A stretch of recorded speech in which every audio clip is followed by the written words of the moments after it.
Hello! Welcome to my channel, The Praying Mom. There is power in your prayer.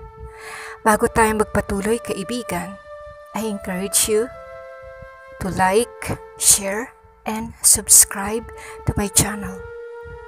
At kung ikaw ay may mga kabigatan sa buhay, may mga problema ka, at hindi mo alam kung saan ka pupunta, I encourage you, kaibigan, isulat mo lang sa baba ang iyong mga kahilingan at sasamahan kita sa pagdulog sa iyong mga panalangin.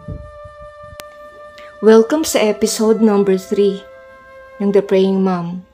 Patungkol ito sa pagtataksil ng asawa. The next question is, mananatili ka ba o iiwanan mo ang taksil mong asawa? Ito ang malaking tanong ng mga asawa na nasaktan. Mananatili ba sila sa kanilang asawa o iiwanan nila ito? Ang sagot ay depende sa sitwasyon mo. Tanungin mo ang sarili mo, gaano kalalim ang ginawa niyang pagtataksil?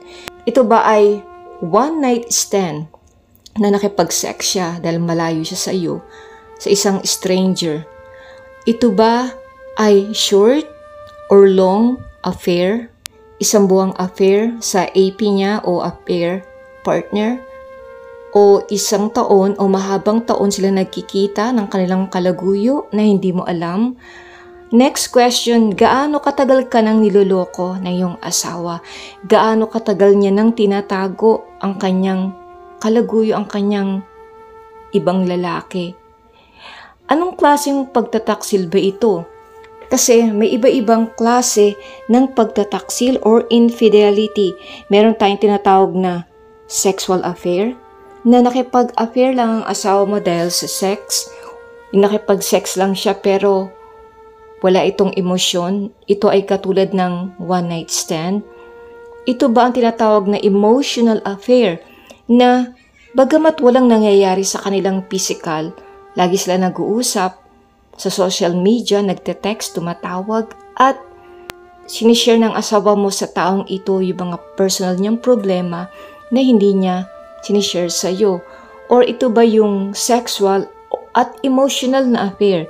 May nararamdaman siya sa taong ito at may nangyayari na rin sa kanila. The next question, gaano kadalas ka na bang niloko ng asawa mo? First time ba siyang nagloko? First time ka ba niyang niloko? O maraming beses ka na niyang niloko at binibigyan mo lang siya ng pagkakataon? Huling tanong, totoo bang nagsisisi siya at gusto niyang muling subukan at buuin muli ang inyong pag-aasawa kahit maghintay pa siya ng matagal? Ito yung mga tanong na dapat mong i-consider. Alam ko na nasaktan ka, na masakit, kaya hindi ka na mag-iisip, sasabihin mo agad sa sarili mo, hihiwalayan ko na siya, this marriage is over. I know that this is a hard decision on your part. Mahirap na desisyon ito, lalo na kung ikaw yung asawang nasaktan. Especially rin kung may mga anak kayo. Kasi ang pagtataksil, maaring ito ang sumira sa iyong pamilya, sumira sa tiwala mo sa asawa mo, nasaktan ka, nagalit ka, na-depress ka.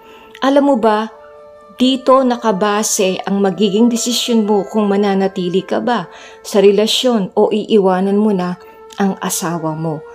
Ang nagtaksil mong asawa, dapat na kakitaan mo siya ng tunay o totoong pagsisisi. Hindi yung iiyak lang siya, then after a week, balik na naman sa dating gawi.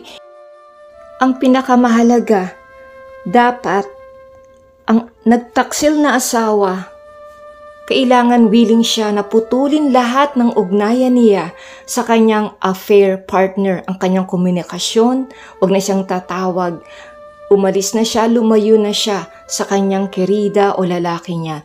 Dapat maging honest siya sa iyo kung gusto niya talagang muling bumalik ang pagtitiwala mo sa kanya. Ngayon, sa mga asawang nagtaksil, gusto kong sabihin sa iyo ito. Huwag kang umasa na babalik agad ang tiwala ng asawa mo sa iyo. Huwag kang umasa na umiyak ka lang, nagsabi ka lang ng sorry, patawarin mo ako, kinabukasan balik sa dati parang walang nangyari. No, it's not like that. Gusto kong sabihin sa'yo, trust is earned at dapat mong patunayan sa asawa mong nasaktan na karapat-dapat kang ipaglaban at karapat-dapat kang bigyan ng pangalawang pagkakataon. Maging bukas ka sa asawa mo. Ipakita mo sa kanya na wala kang tinatago. Maging sa cellphone mo, huwag mong isipin na mawawalan ka ng privacy dahil ipapakita mo sa asawa mo ang mga messages mo, ang social media account mo, ang Facebook account mo. Pero alam mo ba kung talagang wala kang mang ginagawang masama, kung wala kang ginagawang kalokohan, wala akong nakikitang masama dito. At please, sa mga nagtaksil na asawa, listen to me carefully. Makinig kang mabuti sa akin. Ang asawa mo na sinaktan mo, marami siyang tanong, marami siyang bakit. Maraming tanong ang asawa mo. Sagutin mong lahat ang kanyang mga tanong. Kapag tinanong niya, sino ang kalaguyo mo? Sino ang babae o lalaking ipinagpalit mo sa akin? Saan kayo nagkakilala? Paano kayo nagkakilala? Paano nagsimula ang relasyon ninyo?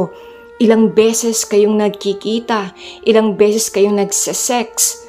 Huwag mong sabihin, ayokong pag-usapan ito dahil masyadong personal at gusto ko nang mag-move on.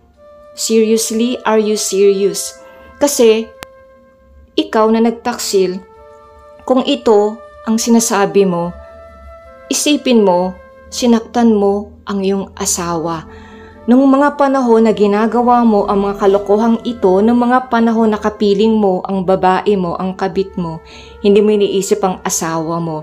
Ngayon, this time, it's your spouse's turn to know the truth. Kailangang alamin at sabihin mong lahat sa asawa mo at wala kang itago sa kanya. Bakit? Kasi kailangan gumaling ang puso, ang sugat ng asawa mo. Okay? Sinaktan mo ang asawa mo, binaliwala mo siya, pinagpalit mo siya sa iba, sinalbahe mo siya at binaliwala mo ang inyong pag-aasawa at ang inyong pamilya. Hindi mo ginalang ang iyong kasal dahil ang kasal mo ay sagrado. Kailangang malaman ng iyong asawa ang lahat. When I say lahat, lahat, wala kang itatago sa kanya, lahat ng detalye. Bakit? Kasi kailangan alam ng asawa mo kung ano ba ang hinihingi mo ng tawad sa kanya at kung ano-ano ang pinapatawad niya. You need to be clear on this. Okay, wag mong sabihin nakakahiya. Bakit? Nahihiya ka ba? Nung nakipag-sex ka sa ibang babae, sa ibang lalaki? You need to be honest to your spouse. Kailangan ng asawa mo ng closure. Kailangan niyang umiyak, kailangan niyang manangis, magluksa, sumigaw at ilabas lahat ng mga sama ng loob na ikaw ang nagdala. Work with your spouse. Ipakita mo sa kanya na talagang nagsisisi ka. Bigyan mo siya ng panahon para umiyak, mag-isip at mag-isa. Huwag kang magagalit. Kapag palaging umiiyak ang asawa mo, huwag mong sabihin, eto na naman tayo, iiyak ka na naman, ayoko ng pag-usapan yan. Alam mo ba, dahil sa ginawa mong pananakit sa asawa mo, nagiging emotional siya, iba-iba ang mood niya. Minsan, may araw na masaya siya, minsan galit siya, minsan gusto niyang sumigaw. Normal na reaction lang ito sa taong pinagtaksilan. Another thing, kailangan huwag mong madaliin ang kagalingan ng puso ng iyong asawa. Alam mo ba, matagal gumaling ang sugat ng puso ng asawa mo dahil maraming sakit, malalim ang sakit na dinulot mo. Minsan, aabot ito ng 1 taon, 2 taon. Yung iba, 5 taon, 8 taon. Depende sa klase ng pangangaliwa na ginawa mo. Kaya, sa mga asawang nagtaksil, work with your spouse at maging gentle ka at maunawain sa kanila. Para sa mga asawang sinaktan, kung nakikita mo na totoong nagsisisi ang asawa mo, give him a chance. Ayusin ninyo ang inyong relasyon para ito ay gumaling at maging maayos. Maghanap kayo ng inyong asawa ng professional help counselor o support group na tinatawag. Alam ko, hindi ako sigurado kung meron tayo nito sa Pilipinas. Sa Amerika at sa ibang bansa, meron sila nito na tinatawag na support group. Kung wala naman, may isang Christian website na maaari mong puntahan at meron silang tinatawag na programa na Hope Now Boot Camp. Ito ay libre.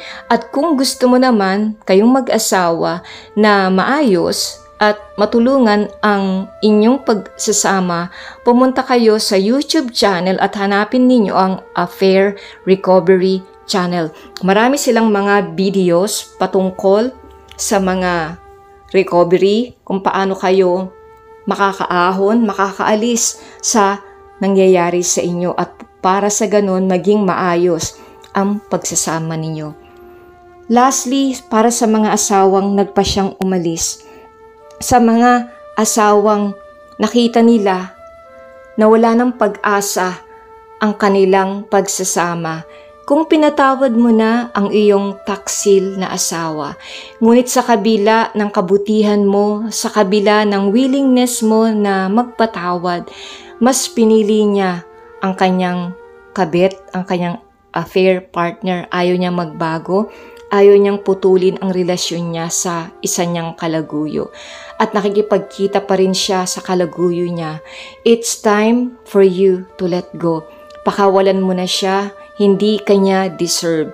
Pagalingin mo ang iyong puso, mahalin mo ang iyong sarili, at magpasimula kang muli ng panibagong buhay kasama ng iyong mga anak.